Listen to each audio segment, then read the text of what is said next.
ایک بڑی تعداد صحابہ کرام کی جو نوجوان تھی، جوان تھی، اللہ پاک کی راہ میں مصطفیٰ کریم صلی اللہ علیہ وسلم کے ساتھ ساتھ انہوں نے جس طرح اسلام و دین کی خدمت کی، سلطان صلاح الدین ایوبی کا نام آپ نے پڑھا ہوگا، طارق بن زیاد کا نام آپ نے سنا ہوا ہوگا، بڑے بڑے بزرگوں کا، اولیاء کرام کا نام سنا ہوگا، خود میرے غوث پاک رحمت اللہ تعالیٰ علیہ 17 سال کی عمر میں جیلان سے بغداد تشریف لائے تھے علم دین حاصل کرنے کے لیے۔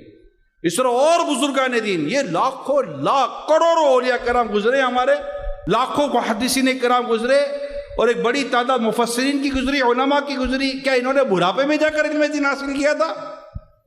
کروڑوں ہمارے حفاظ آج بھی روئے زمین پر موجود ہے، کیا یہ بڑھاپے میں جا کر حفظ کرتے تھے؟ آج آپ کی مسجد کے اندر کئی حافظ صاحب ملتے ہیں، نوجوان ہیں نا، کیا بچپن سے ہی ان کو اللہ تعالیٰ نے توفیق دی اور یہ قرآن حفظ کرنے میں لگ گئے؟ یہ نوجوان انہیں بچپن سے اللہ تعالیٰ نے توفیق دی، انہوں نے درس نظامی کر کے عالم بننا شروع کر دیا، کوئی محدث بن گئے، کوئی مفسر بن گئے، کوئی کیا بن گئے، کوئی کیا بن گئے، کوئی فقاہت میں کہاں کے کہاں نکل گئے۔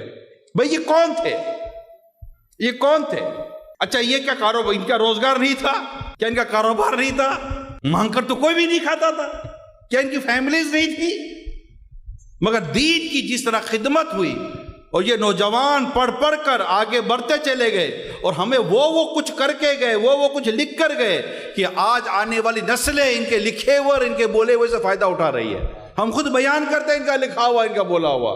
30 سال 35 سال کے علماء آپ نہیں دیکھے؟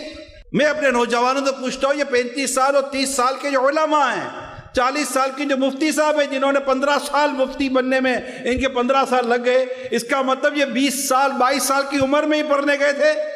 اچھا یہ آپ کو بھی پتا ہے کہ یہ وہ جگہ ہے تعلیم کی جہاں بندہ گینگسٹر نہیں بنتا، عالم بننا، حافظ بننا، مفتی بننا، یہ عاشقان رسول کے وہ ادارے ہیں جہاں آدمی گینگسٹر نہیں بنتا، ڈرگز مافیا کے ہاتھ میں نہیں چڑھتا، شرابی نہیں بنتا، جواری نہیں بنتا، بدماش نہیں بنتا، بلکہ یہ وہ جگہ ہے جہاں سے اللہ تعالیٰ کی رحمت سے یہ اللہ کے ولی بن کر لوگوں میں ظاہر ہوتے ہیں،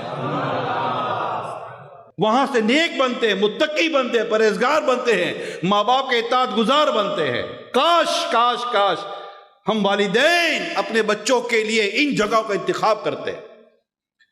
ہم نے خود ہی اپنے بچوں کو سم ٹائم کیچڑ میں ڈالا ہوتا ہے، وہ کہتے بیٹا چیٹوں سے بچنا، چیٹوں سے۔ ارے بھیا کہاں سے چیٹوں سے بچے گا؟ پورے کا پورا راستہ کیچڑ سے لتھڑا ہوا ہے، اس لتھڑے ہوئے راستے میں آدمی کیچڑ کے چیٹوں سے خود کو کیسے بچائے گا؟ جو راستے تھے عمدہ صاف ستھرے، ان کا تو ہم نے انتخاب نہیں کیا۔